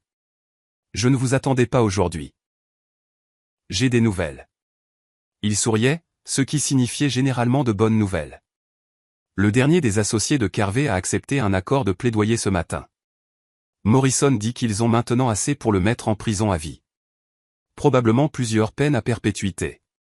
C'est fini, dit Anne. Vraiment fini. Je sentis quelque chose se détendre dans ma poitrine. Une tension que je portais depuis si longtemps que j'avais oublié qu'elle était là. Merci pour tout. D'avoir cru en moi, de m'avoir aidé, d'avoir fait mon travail. Il secoua la tête. Diane, vous vous êtes sauvé vous-même. J'ai juste fourni une voiture et de la documentation. Tout le reste, le courage, l'intelligence, la pure détermination à aller jusqu'au bout, c'était tout vous. Robert aurait été fier, dis-je doucement. Robert aurait été reconnaissant, corrigea Thornton. Il vous a laissé les outils, mais c'est vous qui avez compris comment les utiliser. Dans cette lettre qu'il a laissée, il disait que vous étiez plus intelligente que quiconque ne le croyait. Il avait raison, mais même lui ne savait pas à quel point. Nous restâmes en silence confortable un moment, regardant le verger. Le soleil se couchait, peignant le ciel de nuances d'orange et de rose. Que ferez-vous maintenant, demanda Thornton. Avec la ferme, avec l'argent, avec tout. Je réfléchissais à cette question depuis des semaines. La vérité était que je n'avais pas besoin de faire quelque chose de spectaculaire. Je n'avais pas besoin de créer une fondation ou de voyager dans le monde ou de faire de grands gestes. C'étaient les fantasmes de gens qui ne comprenaient pas que parfois, la victoire consistait simplement à continuer, à survivre, à choisir de rester et de construire malgré tout. Je vais gérer ma ferme, dis-je. Je vais réparer ce qui a été endommagé et planter ce qui doit être planté. Je vais regarder mon fils essayer de devenir un homme meilleur et décider saison après saison si je crois que ses efforts sont sincères. Je vais prendre un café avec le shérif Daniels une fois par semaine et dîner avec Sharon Morrison une fois par mois. Je vais vivre. C'est tout. C'est tout. Je lui souris. J'ai 63 ans, James. J'ai survécu à la mort de mon mari, à la trahison de mon fils, à une tentative de meurtre et à une conspiration vieille de 3 décennies. J'ai appris que je suis plus forte que je ne le pensais, plus intelligente qu'on ne le croyait, et plus capable que quiconque, y compris moi-même, ne le pensait. Ce n'est pas rien. Ce n'est pas petit. C'est une victoire qui mérite d'être célébrée chaque jour. Thornton hocha lentement la tête. Vous êtes remarquable, Diane. Non, dis-je. Je suis juste ce que chaque femme de mon âge est. Une survivante qui a appris à utiliser son intelligence au lieu d'accepter les définitions que les autres lui donnaient de ses limites. Nous sommes partout, James. Dans chaque ville, chaque famille, chaque situation où les gens nous sous-estiment parce que nous sommes vieilles, ou femmes, ou simplement des mères, des fermières ou des femmes ordinaires. Nous sommes celles qui se souviennent de tout, qui remarquent ce que les autres manquent, qui survivent aux gens qui pensent que la jeunesse et la force sont les seuls pouvoirs qui comptent. Je me retournai vers le plus grand pommier, vers l'endroit où Robert avait enterré ses secrets. Il pensait me protéger en me gardant dans l'ignorance. Mais l'ignorance n'est pas une protection. C'est juste un autre type de piège. Ce qui m'a protégé, ce sont 40 ans d'apprentissage de cette terre, de renforcement par le travail acharné, de développement du type de sagesse qui ne vient qu'en vivant pleinement et en prêtant attention. Raconterez-vous votre histoire? Demanda Thornton. Les médias ont appelé. Il y a de l'intérêt pour... Non. Ma voix était ferme. Ce n'est pas une histoire pour la consommation publique. C'est ma vie. La douleur privée et la rédemption privée de ma famille. Laissez-les écrire sur Carvey et ses crimes. Laissez-les célébrer la victoire du FBI. Mais ma part là-dedans, elle reste ici, sur cette terre, avec les gens qui l'ont vécu. Alors que Thornton retournait à sa voiture, je restais sous le pommier, regardant la dernière lumière s'estomper du ciel. Demain, Albert arriverait à 6 heures du matin, et nous commencerions le lent processus de, peut-être, possiblement, reconstruire quelque chose qui ressemble à une famille. Ou peut-être pas. Peut-être qu'il tiendrait une semaine et déciderait que le travail de la ferme était trop dur. Ou je déciderais que sa présence était trop douloureuse. Quoi qu'il en soit, j'irais bien. La ferme continuerait. Les saisons tourneraient. Les pommes pousseraient. Et je serais là, m'occupant de ce qui comptait, protégeant ce qui était à moi, vivant la vie pour laquelle je m'étais battu. Le téléphone sonna dans ma poche. Mon nouveau téléphone avec un nouveau numéro que seule une poignée de personnes avaient. Je vérifiai l'écran. Albert. Pendant un moment, j'hésitais, ressentant un écho de ces nuits où ces appels avaient été des menaces déguisées en inquiétude. Mais c'était avant. C'était maintenant, et maintenant était plein de possibilités, aussi fragiles soient-elles. Allô, Albert, dis-je. Salut, maman. Je voulais juste dire que j'ai hâte d'être à demain, de travailler avec toi, d'apprendre de toi. 6 heures du matin, lui rappelai-je. Ne sois pas en retard. Je ne le serai pas, maman. Je t'aime. Les mots restèrent en suspens entre nous, chargés de tous les mois de trahison et de douleur, mais aussi de la possibilité de quelque chose de mieux. Je sais, dis-je finalement. On se parle demain. Je raccrochai et remis le téléphone dans ma poche. Les premières étoiles apparaissaient dans le ciel qui s'assombrissait. Les mêmes étoiles qui avaient été témoins de tout. Le pacte originel de Robert, ma fuite désespérée, la confrontation finale, et maintenant ce moment calme de paix, peut-être. Je retournai à la maison, ma maison, ses fenêtres brillant d'une lueur chaude contre le crépuscule. À l'intérieur, il y avait du café à préparer pour le départ matinal de demain, des comptes à vérifier, une vie à continuer de vivre. J'avais 63 ans. J'avais survécu. J'avais gagné. Et demain, je me réveillerai et ferai le travail à faire, comme je l'avais fait pendant 40 ans, comme je le ferai pendant toutes les années qu'il me restait. Parce que c'était ça, la vraie victoire. Pas la confrontation dramatique ou l'épreuve ou les arrestations. La vraie victoire était de continuer, de refuser d'être diminuée, rejetée ou détruite par des gens qui pensaient que l'âge et le sexe me rendaient faible. J'étais Diane Hartwell. Je gérais une ferme de 100 acres. J'avais enterré un mari et reconstruit ma vie. J'avais déjoué des criminels et survécu à la trahison de mon fils. J'étais descendu d'un treillis à 63 ans, j'avais déterré des preuves au milieu de la nuit et j'avais affronté une arme chargée sans broncher. Et demain, je taillerai des pommiers. C'était ça, la force. C'était ça, la sagesse. C'était ça, la victoire. J'éteignis la lumière du porche et verrouillai la porte. La serrure que j'avais changée pour un système que je contrôlais seul. Et je souris. La maison s'installa autour de moi avec ses bruits familiers. Plus menaçante, plus pleine de secrets. Juste chez moi. Enfin, vraiment chez moi. Maintenant, dites-moi, qu'auriez-vous fait à ma place? Faites-le moi savoir dans les commentaires. Merci d'avoir regardé, et n'oubliez pas de regarder la vidéo sur votre écran en ce moment. Je suis sûr qu'elle vous surprendra.